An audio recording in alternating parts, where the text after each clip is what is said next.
Hey, what's up guys, OSG back with another C64 video, and in this one I'll be taking a look at what I would say are the 20 best Commodore 64 games that were released after the C64 ceased production. Okay, so way back in 1982 our beloved C64 was launched, and it didn't have a short lifetime as it was around until 1994, which as far as computers go that's a good innings. During this time we got some great games, but it became apparent that with time coders had become better at making games, and some of the best games on the system were developed right at the end of the system's lifetime, like Project Firestart, Mayhem and Monsterland, etc. After this, most developers moved to other systems like the Amiga, etc. But luckily for us, a handful of developers still developed for the system, knocking out some real quality games. And in more recent years, developers have made some games that are so good that if we were shown them back in the day, we wouldn't have believed they were on the system at all. Right, so I've trawled the net and played loads of games, and this is what I would consider the 20 best in order of greatness.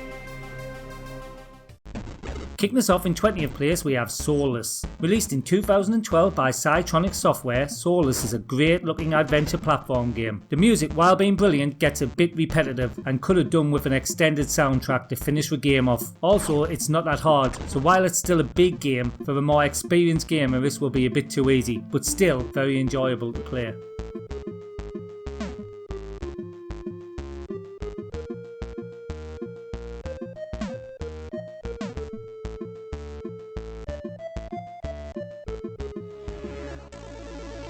In 19th place is taken by Guns N' Ghosts, another Cytronic game, and it was released in 2013. This was actually one of the first new games I ever played after getting back into retro gaming, and I have to say that while it's simple, it's so much fun to play, and it's not easy either. Well, at first it is, but further into the game you really have to time your shots and loads, and that music rocks too.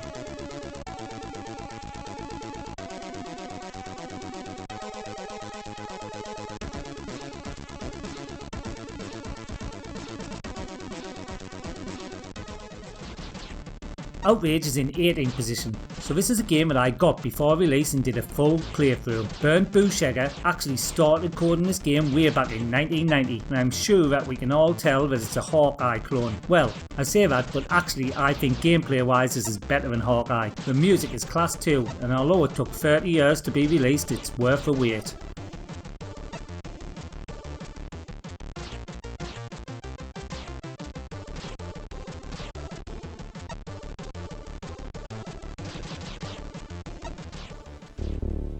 In 17th place we have Newcomer. Released by Protovision in 2001, this has to be one of the most impressive looking RPGs to ever grace the C64. The gameplay is equally as good as any RPG on the system, and from the off you just want to keep on playing to see what's next. Apparently this is the biggest C64 game ever, taking up 7 discs and had a staggering development time of 10 years. Yes, 10 years, meaning that they started it well within the system's lifetime.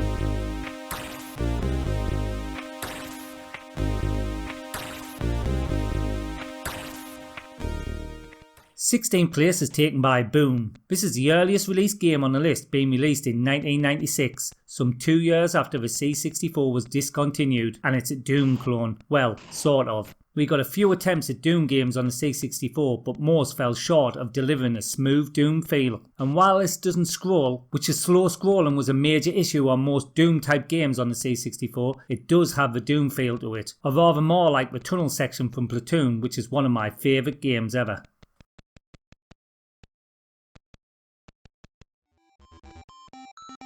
Burger Time 97 is in 15th position, so we all probably know that Burger Time is a classic arcade game, and we on the C64 got not 1 or 2 versions, but we got 3. The thing is, the original release was not that bad either, but this one just does everything that little bit better. So much so, after playing it I realised I definitely missed this one off the video I did on C64 arcade ports, because this one is as good as the arcade, if not better.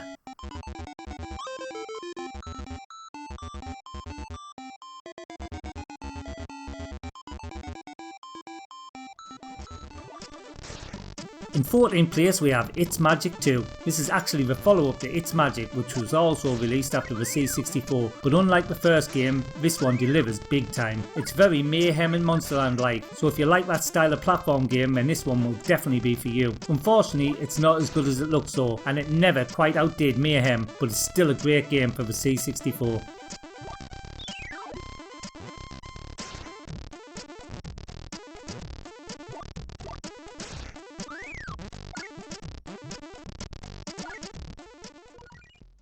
13th place is taken by Shadow over Hawksmill. If there's one game on this list that made me think wow when I saw the early screenshots and trailer, then this was it. It's got the atmosphere straight out of any old detective movie as you work your way through a truly beautiful game. Unfortunately the gameplay didn't quite hit the mark, but that don't mean it's bad, but for me it just becomes a bit tedious when searching for items unless you know where they are.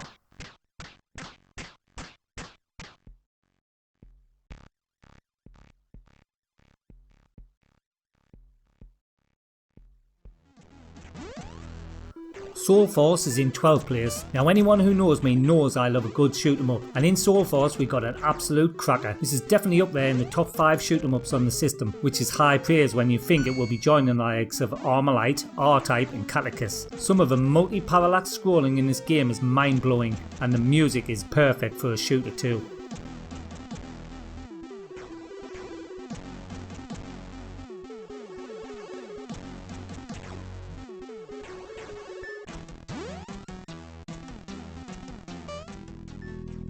In 11th place we have Night and Grail. Released by Cytronic Software in 2009, this puzzle platformer has it all. Some of the best graphics on the C64, super smooth scrolling, great music and sound effects, all rolled up in a truly eerie atmosphere. But whilst it has all that, it's a slow one, so the adrenaline junkie gamers may find this a bit boring, but it's definitely a great game to chill and play, and it's not a short game either.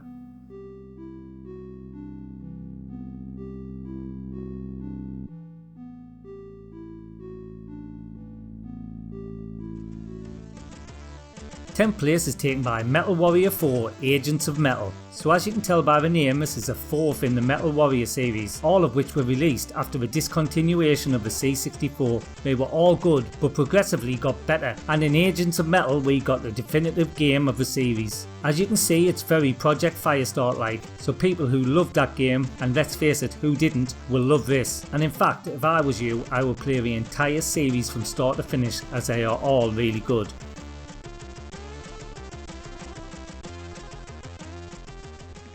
Super Bread Box is in 9th position. So this game is going to be a love or hate game for people. The only way I can describe it is like Bobble on steroids. It's so fast and frantic that a lot of people struggle to play it. But keep playing it and figure out which weapons are for you, and you'll be progressing quickly in no time. Is the game that you'll spend hours on? No, but it's a game that you will no doubt come back to from time to time and enjoy it as much as the first time you played it.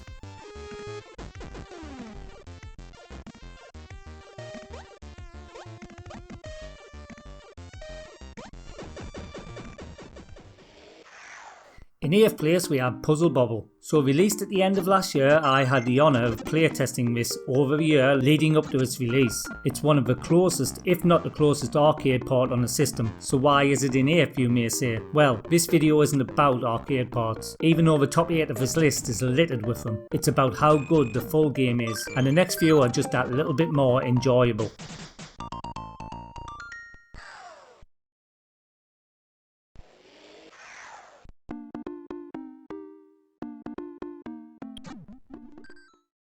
Prince of Persia takes 7th position. So this is a game that every C64 owner swears that they played on the C64 back in the day, but they didn't, as this wasn't released until 2011, which is really weird as the game was absolutely massive back in the day and on almost every system going. Anyway, we have it now, and it's an absolute cracking version of a Jordan Mensah classic.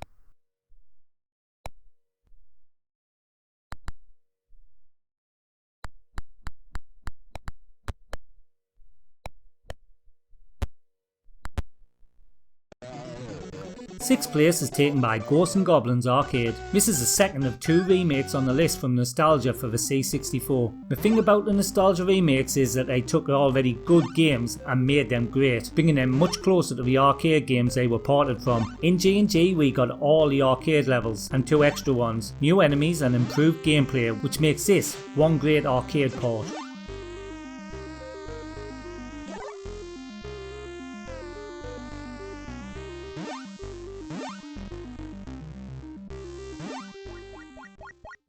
Donkey Kong Jr. is in 5th position. Now up until the release of Puzzle Bobble, this was undeniably the best C64 arcade port as far as being like the arcade. I actually prefer this version to the arcade, and as we never got a Donkey Kong Jr. on the C64, this was a welcome addition to our catalogue. Whether or not it's still the best arcade port with Puzzle Bobble being on the scene, I'll let you decide.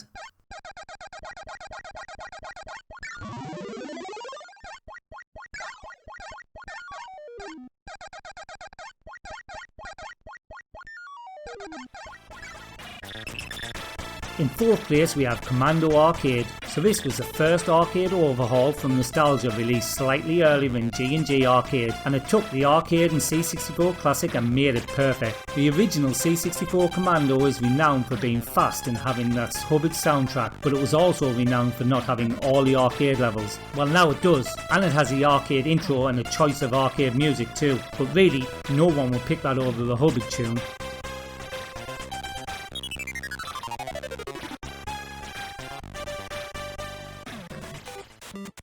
Third place is taken by Super Mario Bros. C64. So this one just appeared from nowhere back in 2019, and everyone thought at first it was a hoax. But no, Zero Page had created a Super Mario Bros. Game on the C64, and it wasn't just good, it was great. Imagine if this had been released back in the day, our little minds would have gone into meltdown, as this is a near perfect version of the NES classic. Yes, it has slowdown. Yes, you need to map a button for up, or it's a bit of a nightmare, but man, what a job.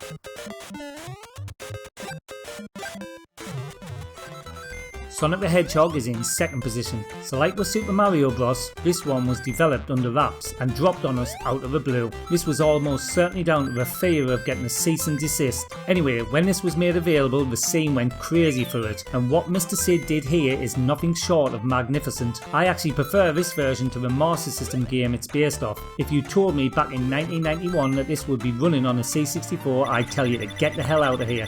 But here it is, and it's class.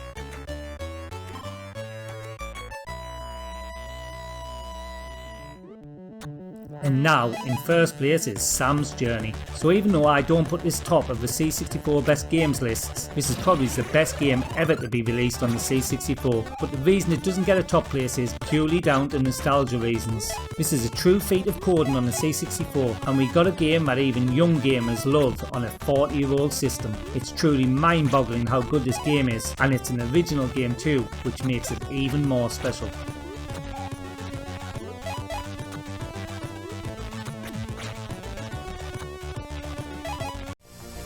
Okay, that's it for this video. Sorry it's been a while between videos, but I've been stored off with work, coaching my son's football team, and this little girl entered the OSG household too, so it's been all go. Please let me know in the comments below if I've missed any new games that you love, and if you haven't already, please drop this video a like and subscribe to my channel for more great retro content. Oh, and if you want to support the channel on Patreon like these gems going up the screen right now, then get on over to my Patreon channel, where you can pledge for as little as $1 that will get your name in the end credits, video requests and more in the future. Till next time, this is OSG signing out.